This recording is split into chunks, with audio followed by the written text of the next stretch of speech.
안녕하세요. 창조회복교회 장봉희 목사입니다. 오늘 할 주제는 예수 앞에 나갈 수 없는 사람입니다. 성경 말씀은 마태복음 8장 18절에서 22절의 말씀을 봉독하겠습니다. 근데 8장은 왜 8장인가? 8은 동그라미가 두 개 있습니다. 본문의 말씀에 여우도 굴이 있고 공중의 새도 거처가 있으되 예수님은 머리 둘 곳이 없다 그랬습니다.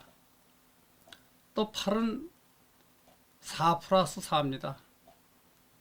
죽은 자들이 그들의 죽은 자들을 장사하게 하고 말씀이 나옵니다. 예수께서 무리가 자기를 에워싸 하는 것을 보시고 건너편으로 가기를 명하시니라. 한 서기관이 나와 예수께 아뢰되 선생님이여 어디로 가시든지 저는 따르리이다. 예수께서 이르시되 여우도 굴이 있고 공중의 새도 거처가 있으되 인자는 머리 둘 곳이 없다 하시더라. 제자 중에 또 한 사람이 이르되 주여 내가 먼저 가서 내 아버지를 장사하게 허락하옵소서. 예수께서 이르시되 죽은 자들이 그들의 죽은 자들을 장사하게 하고 너는 나를 따르라 하시니라. 오늘 본문에서 보면 예수 앞에 두 사람이 나옵니다. 한 사람은 서기관이고 다른 한 사람은 예수의 제자입니다. 서기관은 이스라엘 성경을 전문으로 연구하는 학자이죠. 성경의 해석과 기록 보관이 이 사람들의 책임이죠. 우리말로는 성경학자로 번역하는 것이 적당합니다. 이 서기관이 예수 앞에 와서 한 말이 선생님이 어디를 가시든지 따라가겠습니다. 어디를 가든지 따라다니겠다는 말은 배우겠다는 말이죠. 이 사람은 성경을 전문적으로 연구하고 다른 사람을 가르치는 요즘 말로 말하면 구약 성경을 가르치는 사람입니다. 그런데 예수가 어디를 가든지 고생이 되더라도 따라다니겠다 한 것은 별 것이 있다 그 말이죠. 이 서기관은 구약을 연구하는 것이 직업이고 또 그것으로 말미암아 남에게 존경을 받는 사람이지만은 이 구약에 대해서 조금 석연치 않은 점이 있었던 모양입니다. 그런 거로 예수를 따라다니면서 예수께 듣고 배워서 자기가 이 성경을 이해하는 데 도움이 될까 해서 했던 모양입니다. 그런데 이 서기관에게 예수께서 자기에게 대한 설명을 해 줍니다. 여우도 굴이 있고 공중에 나는 새도 깃들 것이 있지만은 인자인 나는 벽에 들 것이 없다. 머리 들 것이 없다. 다시 말하자면 인간으로서 자기를 설명해 줬습니다. 그러면서 여기에 그 다음 말은 없지만은 이 서기관이 자기를 따라오는 것을 허락하지 않았던 모양 보여집니다. 그런데 이 서기관은 저는 죽어도 선생님을 따르겠습니다 하는 말을 하지 않았어요. 또 예수께서 지금까지 자기를 따라다녔던 제자의 말에 대한 대답입니다.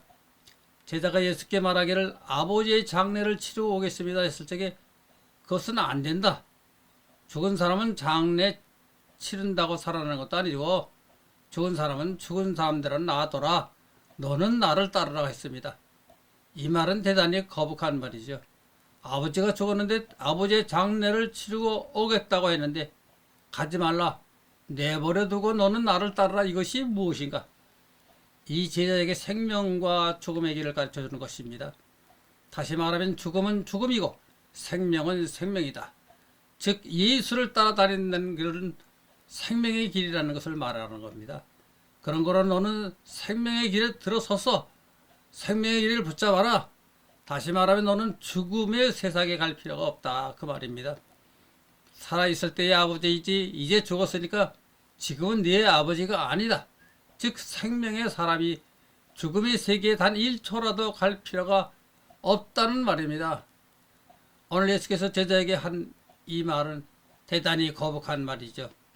세상 어느 민족 국가에서도 윤리상 이런 일이 있을 수가 없습니다. 아버지가 죽어서 장례를 치르고 오겠다고 했는데 가지 말아라, 안 된다, 그런 대답이 윤리적으로 타당한 말인가요? 예수는 이 세상에서 난 사람이 아닙니다. 여러분 마음속에 확실히 인식이 되어야 했습니다. 근데 오늘 이 본문의 말이 예수가 이 세상의 사람이 아니라는 것은 아니라는 증거이죠. 어떤 제자가 아버지가 죽어 장례를 치르고 오겠습니다 했을 적에 안 된다, 못 간다 이렇게 말할 수 있는 스승이 인간으로는 있을 수가 없죠. 세상의 인간으로서는 어느 누구도 이런 말을 할 수가 없습니다. 성경책에 써 있다고 해서 그저 읽기나 하면 무슨 소용이겠어요. 예수가 이 세상에서 난 분이 아니다라는 것을 자기 스스로 확실히 느껴야 합니다. 성경책에 써 있다고 해서 그냥 믿거나 그렇게 외우고 있다면 무슨 소용이 있어요. 자기 속에 생명화되어 영적으로 확실하게 파악되어야 합니다. 오늘 말도 조금만 깊이 살펴보면 이 세상 인간으로서는 이런 말을 못합니다. 이외에도 예수가 이 세상 사람이 아니다라는 것을 알 수 있는 말이 있지만은 그렇게 많지가 않습니다. 즉 예수께서 한 말이 그 의미와 뜻을 하고서라도 그 말 자체는 예수는 이 세상 사람이 아니다 그 말입니다. 저 세계에서 오신 분이라는 것을 알 수가 있지요. 여기서 예수 앞에 나온 제자는 구원의 희망이 있는 자입니다. 생명의 일을 다 획득한 것은 아니지만은 생명의 일을 잡아놓은 사람이죠. 또 오늘 본문에서는 예수가 죽음과 생명을 간단히 설명해 놓았어요. 죽은 것은 죽은 것이다. 사망과 생명을 한데에 섞을 수 없다. 그러므로 신자로서 생활이란 단 1초라도 생명의 길을 떠나서는 안 된다. 생명 자체 이것은 연장선이다. 이것을 차단되는 것이 아니다. 생명의 길이란 끊어졌다 부었다 하는 것이 아니다. 우리 이 육체의 생명도 끊어지면 죽는다. 한번 끊어지면 다시 이어지지 못한다. 죽음은 죽음이다. 죽음도 연속성에 갖지 않는다. 이것을 차단되었다가 이어졌다가 그치지가 않는다. 그런데 생명이 차단되었던 것을 끊어졌다는 것을 다시 이어줄 수 있는 분은 오직 나 예수 외에는 없다. 인간 자체로는 이렇게 할 수 있는 자가 없다.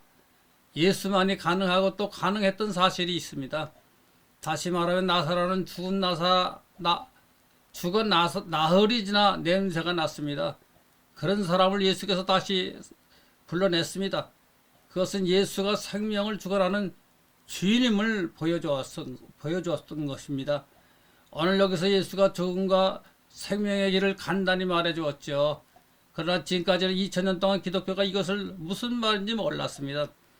예수를 잘 믿는다는 사람들은 예수의 말이므로 틀림이 없겠지 그런 정도였습니다. 그러나 예수의 말이라도 틀린 것은 틀렸다 할 수 있어야만 됩니다. 오늘 여기 예수의 말씀은 인간들이 만들어낸 윤리에 근거하면 절대로 할 수 없는 말입니다. 다음에 이 서기관은 예수를 누구로 알고 있는가? 이 서기관은 예수가 이 세상 사람이 아니고 저 먼 세계에서 온 사람이라고 한 것까지는 몰랐습니다. 단지 예수가 보통 사람이 아니다. 조금 특별한 사람이다. 그 정도로 알았습니다. 예수가 아는 것이 많다. 그래서 이 사람한테 많이 들어보면은 내가 성경학자로서 여러 가지 의문이 있는데 도움이 되지 않을까 그 정도였습니다. 또 한편으로는 이 사람이 말이 내가 전문적으로 연구하고 있는 구약 성경과는 맞지가 않습니다. 그러므로 쫓아다니면서 한번 질문이라도 해보아야겠다. 그런데 예수께서는 이 서기관에게 나는 하늘에서 왔다. 땅에서 나지 않았다. 이런 자기에 대한 설명이 없이 단지 자기에 대한 설명이 여우도 굴이 있고 공중에 나는 새도 깃들 것이 있지만은 나는 벽에 들 것이 없는 사람이다. 이 세상에 있어 편히 잘 것이 없는 사람이라고 했습니다. 서기관이 듣기에는 나는 내가 생각하는 것과는 달리 형편없는 존재다. 즉 거지와 같은 인생이다. 그러나 이 서기관이 조금 영적 지능이 있는 사람이라고 하면은 인간으로서는 이런 사람이 세상에 있을 수 없는데 무슨 까닭일까 생각을 할 수 있어야 합니다. 여우도 그리 있고 공중에 나는 새도 깃들 것이 있는 것이 보통인데 그런 것이 없다 하면은 이 사람은 이 세상에서 난 사람이 아니다 하는 것을 알아야 합니다. 이 땅에서 난 생명체는 이 땅에 디딜 권리가 있고 살 권리가 있죠. 그것을 우리 인간 세상에서도 마찬가지입니다. 창조주가 사람을 줄 때에는 그 사람이 살아갈 수 있는 그만한 권리를 주었습니다.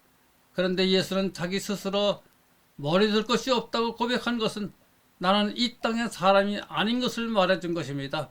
그렇지만 서기관은 이 말을 들어도 거짓이 거짓이구나 이런 정도밖에 못 느꼈을 것입니다. 그러나 좀 더 생각해 보면은 생물학적 지식이 없다 하더라도 생물학적 개념만이라도 가졌다 하면 인간이나 곤충이든 간에 이 땅에서 난 것은 이 땅에서 살 권리가 있다는 정도를 느껴야만 합니다. 이 땅에 머리 들 것이 없다고 말한 예수의 그 말씀의 이면에는 나는 이 세상 사람이 아니다라는 것을 내포하고 있습니다. 그런데 이 서기관은 무슨 소리인지 알아듣지를 못했습니다. 따라서 예수는 그가 온 것을 허락하지 않았습니다. 다시 말하면 이 서기관은 전문적으로 구약을 연구하는 학자였기 때문에 여호와시의 보자기에 쌓여서 빛이 들어오지 않아 예수를 알아볼 수가 없었습니다. 여기서 중요한 문제는 이 서기관이 열정을 가지고 나는 선생님이 어디를 가든지 따라가겠습니다. 선생님께서 배우겠습니다. 그래도 예수는 허락하지 않았습니다. 왜 허락하지 않는가? 희망이 없다. 그것입니다. 너는 희망이 없다. 예수의 말은 나는 거지 중 상거지이다. 그렇게 말을 해서 거지를 따라가서 무엇 하겠는가? 이 세상 말로 보면 그러듯이지만은 너는 희망이 없는 자다. 너는 지금 내가 섬기는 신에 매여서 그 보자기에 쌓여서 빛을 보지 못한다. 너는 눈을 떠 있지만은 빛이 내 눈 속에 들어가지를 못한다.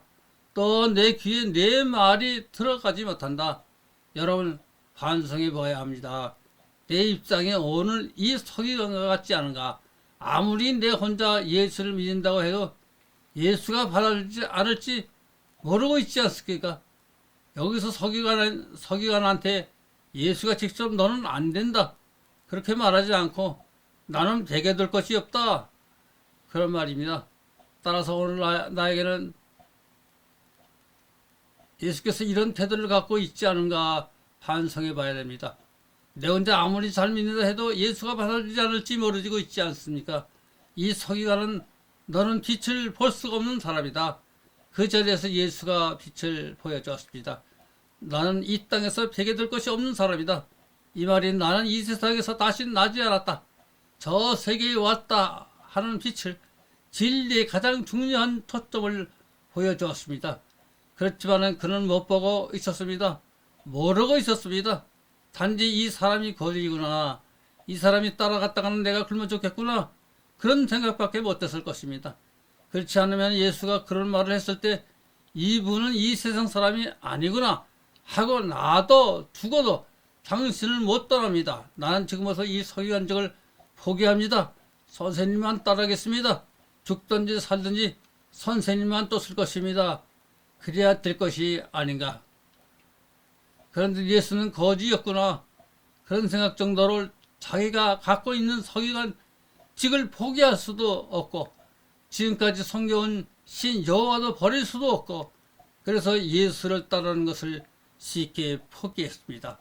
여러분 오늘 이 일을 서기관의 태도로만 보지 맙시다. 지금 나는 어떤 상태인가? 내가 서기관과 같은 상태가 아닌지를 반성해 봅시다.